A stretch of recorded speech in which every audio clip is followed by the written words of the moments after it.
So that's such a great question. So whenever you have a book, you have to have a central thesis. And I'm talking to a former student of mine here, and we were just joking about this off camera before we got started with y'all. I had written a PhD dissertation on Duane Allman, a PhD dissertation for a history PhD.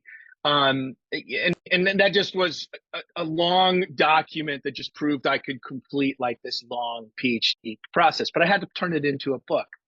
And a friend helped, actually, Coloradoan, I don't know how, Coloradoan, but read the dissertation and said, you wrote a book on At Fillmore East. And then Bob had to sort of say, whoa, I don't understand. How did that come about?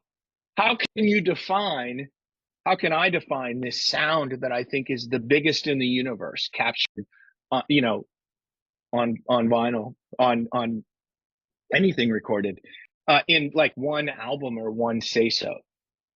So I had to completely reimagine and think about like what albums were, because they're not the same anymore. Like in the 70s and all the way through really the 80s until CDs came out. I mean, I was an album guy, and they were these precious, every once in a while documents. And back in this early 70s, I mean, the Allman Brothers had 4-5 albums out in 5 years, consecutive years, 6 and 7 years.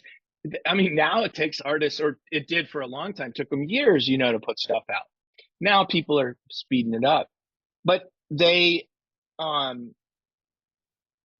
were albums were these super precious documents that artists gave. They were the way. Well, there were two ways to make a living playing music. The best way was to sell singles, get hits on AM radio. Another became, in the Allman Brothers, they were a part of this in the album era, to sell albums, to put together really good pieces of art and put it together as a whole piece and sell it. And that's where the Allman Brothers were.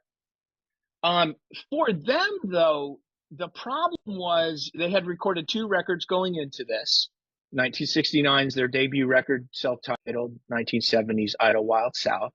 And they released these records, and they did well enough. The second one did better than the third, but they really hadn't broken through. And the comments were all, and this is the real gist of the book when you get to these chapters, is the comments were all like, yeah, this is good and everything, but if you've seen them live, like, this doesn't even touch it. Like, they're so much better. So as the band is like recording these records and putting them out, they are absolute road dogs. They're on the road 300 days a year. They're playing 250 shows a year. They're playing anywhere they can find an outlet to plug in. Sometimes they'll show up on a Saturday or a Sunday, play in the afternoon until they get kicked out. And they're building their chops, but it is not something that gets captured well in a studio environment, because they thrive on the audience reception. They thrive on it. What the audience gives back. It's the same thing as when you guys nod here. I have no other audience to go by, right? But when y'all nod or smile, I'm realizing I'm getting through, right? And it pushes a little bit, and that's the same thing audiences do for the Allman Brothers. So there was a lot at stake when they decided to record their third album live, fully live, in front of the biggest, most important stage in rock, which is Fillmore East in New York City. And so they made a really bold decision to do that. Then they made bolder decisions afterwards to make it a double album, to sell it as a single record price, and a few other things that enticed and pushed it into the marketplace. They played off a few things. They didn't, their record company. So, in all honesty, I think you can call it the definitive album, because, when you're looking at when I'm looking at Duane Allman as an artist of the Allman Brothers Band, my questions were, what were they trying to do with music? How do we know that? And how do we know if they were successful?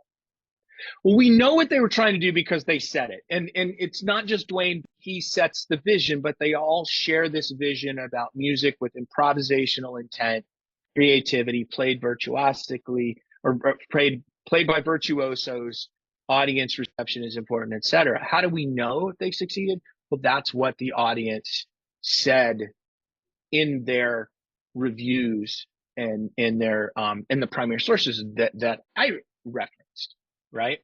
So it's a definitive album for the reasons of, number one, it is the album that they put out when it was all on the line and said, this is how we want to be remembered. And they might not have been remembered had they not had succeeded with that, or remembered different, right?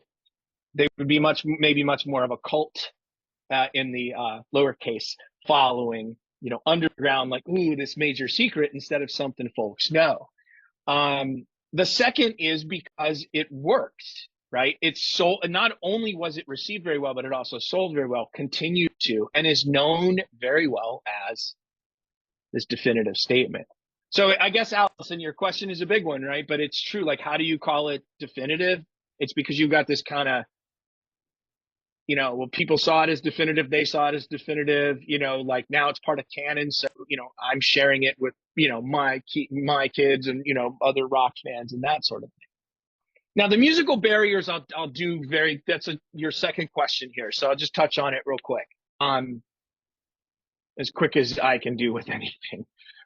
This is a band that literally had all forms of American music in their fingers, right?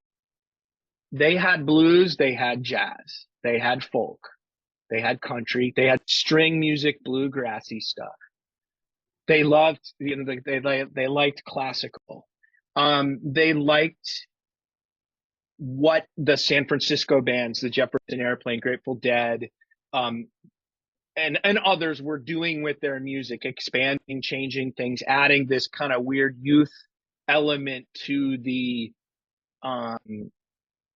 maybe jazz aesthetic that they had, right?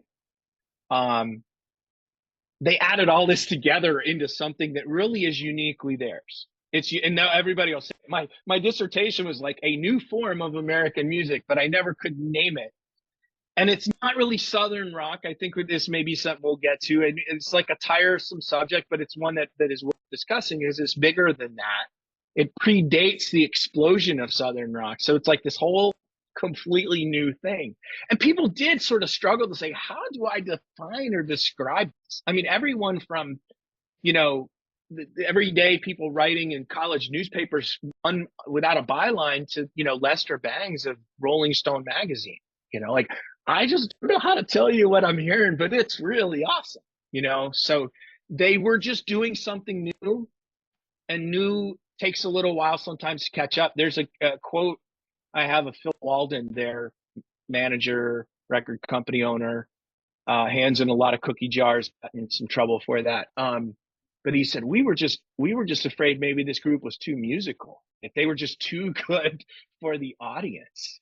So, breaking musical barriers, long songs, many changes. I was listening to Elizabeth Reed today, a memory of Elizabeth Reed. I mean, that's like a classical piece. Listen to how it moves and flows with improvisation throughout.